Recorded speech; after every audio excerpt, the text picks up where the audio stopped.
नमस्कार प्यारे साथियों, स्वागत है आपका आपके अपने judicial learning platform judiciary by Vedic Shiksha पर। और आज मैं आपको लीगल रीजनिंग के बारे में समझाने वाला हूं, बात करने वाला हूं। दोस्तों, होता क्या है, जब कोई स्टूडेंट पहली बार लॉ पढ़ना शुरू करता है तो उसे लगता है कि कानून का अर्थ है सेक्शंस याद कर लेना, डेफिनेशंस को रट लेना और जजमेंट्स के नाम याद कर लेना। लेकिन जैसे जैसे वो कोर्ट रूम की दुनिया में प्रवेश करता है, उसे समझ आने लगता है कि कानून केवल शब्दों का संग्रह नहीं है, बल्कि सोचने की एक पद्धति है। यही पद्धति लीगल रीजनिंग कहलाती है। एक साधारण व्यक्ति और एक अच्छे वकील के बीच सबसे बड़ा अंतर उसके ज्ञान में नहीं होता दोस्तों, बल्कि उसके सोचने के तरीके में होता है।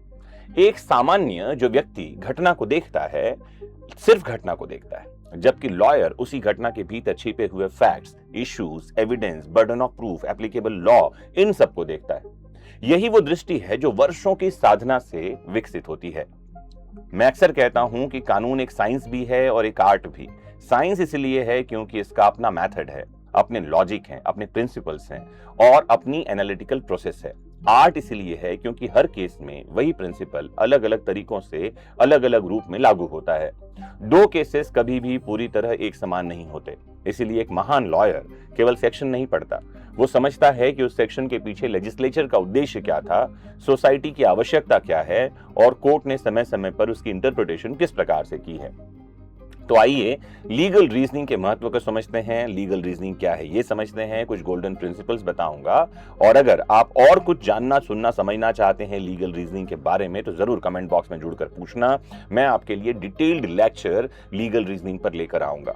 फिलहाल शुरू करते हैं आज का ये वीडियो। यहां से शुरू करो।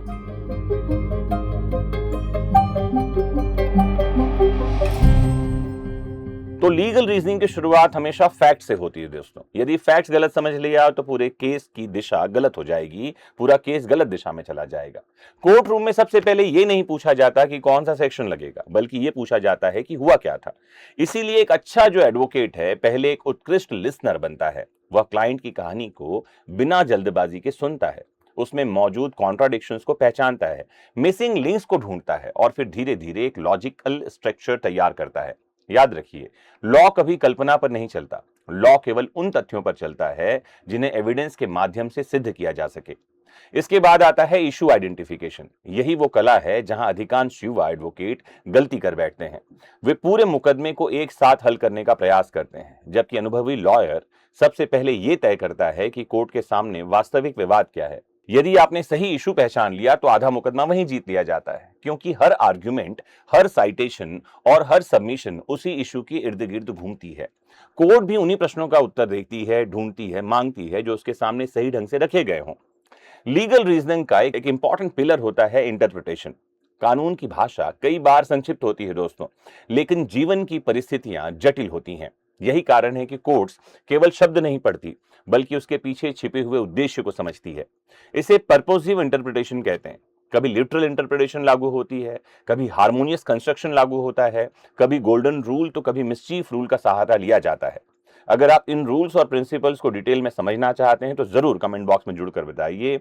मुझे खुशी होगी हर एक प्रिंसिपल और रूल पर एक डिटेल्ड लेक्चर अपने तरीके से, अपने एग्जाम्पल के साथ आपके लिए लेकर आने के लिए। फिलहाल आगे बढ़ते हैं। तो मैं आपको बता रहा था कि कई बार अलग अलग रूल्स और प्रिंसिपल्स का सहारा लिया जाता है।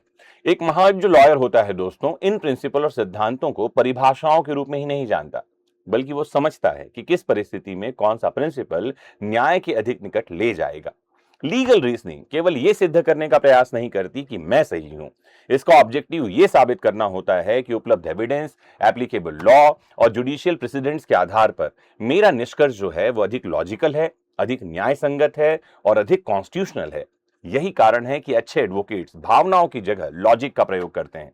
वे ऊंची आवाज में नहीं बोलते, बल्कि मजबूत रीजनिंग के साथ बोलते हैं। कोर्ट को प्रभावित करने का सबसे प्रभावी तरीका भावनात्मक भाषण नहीं है, इमोशनल स्पीच नहीं है, बल्कि लॉजिकल चेन होती है, जहां प्रत्येक प्रीमाइस अगले कंक्लूजन की ओर स्वाभाविक रूप से ले जाता है। हर केस में दो प्रकार की सच्चाई होती है, एक फैक्चुअल ट्रूथ, एक लीगल ट्रूथ। फैक्चुअल ट्रूथ ये है कि वास्तव में क्या हुआ था। लीगल ट्रूथ ये है कि उपलब्ध एविडेंस के आधार पर कोर्ट क्या स्वीकार कर सकती है। कई बार दोनों एक जैसे दिखाई पड़ते हैं और कई बार उनमें अंतर मालूम पड़ता है। इसीलिए एक लॉयर या एडवोकेट का काम केवल सत्य को ढूंढना नहीं है, बल्कि उस सत्य को विधिक रूप से साबित करना भी है। यदि एविडेंस नहीं है, यदि चेन ऑफ सर्कमस्टेंसेस अधूरी है, यदि बर्डन ऑफ प्रूफ पूरा नहीं हुआ, तो केवल विश्वास के आधार पर न्याय नहीं दिया जा सकता। यही रूल ऑफ लॉ की सबसे बड़ी विशेषता होती है। लीगल रीजनिंग हमें यह भी सिखाती है कि हर प्रश्न का केवल एक उत्तर नहीं होता। कई बार एक ही स्टैट्यूट्स की दो या दो से ज्यादा व्याख्याएं हो सकती हैं। दोनों पक्ष अपने अपने प्रेसिडेंट्स लेकर आते हैं और जज केवल ये नहीं देखता कि किसने अधिक जजमेंट्स कोट किए हैं, बल्कि ये देखता है कि किसकी रीजनिंग ज्यादा कंसिस्टेंट थी, अधिक रैशनल थी और ज्यादा कॉन्स्टिट्यूशनल वैल्यू के निकट थी। इसीलिए केवल साइटेशन इकट्ठा करते मत रहिए। साइटेशन तभी जीवंत होते हैं जब उनके पीछे आपकी समझ जीवित होती है। यदि आप महान सक्सेसफुल एडवोकेट बनना चाहते हैं तो केवल बैरेक पढ़ने की आदत मत डालिए। फिलॉसफी पढ़िए, हिस्ट्री पढ़िए, इकोनॉमिक्स पढ़िए, साइकोलॉजी पढ़िए, ह्यूमन बिहेवियर को समझिए, क्योंकि हर कानून मनुष्यों के लिए बनाया गया है, किताबों के लिए नहीं। एरिस्टोटल ने कहा था कि न्याय केवल नियमों का पालन नहीं है, बल्कि सर्कमस्टेंसेस के अनुरूप विवेकपूर्ण निर्णय भी है। यही कारण है कि लीगल रीजनिंग केवल दिमाग का अभ्यास नहीं, बल्कि चरित्र का भी अभ्यास है। एक लॉयर जितना ज्यादा पढ़ता है उतना ही ज्यादा विनम्र होता जाता है, क्योंकि उसे समझ आने लगता है कि हर केस के पीछे मनुष्य का जीवन छिपा है। जाते जाते मैं आपको इतना कहना चाहूंगा कि कानून लॉ याद करने से आप परीक्षा पास कर सकते हैं, लेकिन लीगल रीजनिंग जो है उसको डेवलप किए बिना आप कभी भी सक्सेसफुल एडवोकेट नहीं बन सकते। सेक्शंस आपको रास्ता दिखाएंगे, जजमेंट्स आपको दिशा देंगे, लेकिन सही निर्णय तक पहुंचाने का काम आपकी रीजनिंग करेगी। जिस दिन आपने तथ्यों को निष्पक्ष दृष्टि से देखना, एविडेंस को वैज्ञानिक दृष्टि से परखना, लॉ को संवैधानिक मूल्यों के साथ पढ़ना और लॉजिक को ईमानदारी के साथ प्रस्तुत करना सीख लिया, उसी दिन आप केवल कानून के विद्यार्थी नहीं रहेंगे, बल्कि न्याय की परंपरा के वास्तविक संरक्षक बन जाएंगे। और यही एक सच्चे लॉयर की सबसे बड़ी पहचान है। तो प्यारे साथियों, अगर आज का ये वीडियो आपने ठीक ठीक समझा, सुना और लॉजिकल रीजनिंग और लीगल रीजनिंग के महत्व को समझा, तो यहां से तार्किक हो जाइए। हर एक चीज, हर एक बात, हर एक फैक्ट को, जो कुछ भी आपके आसपास घट रही है, उसे तर्क के आधार पर परखिए, अपनी रीजनिंग को मजबूत बनाइए।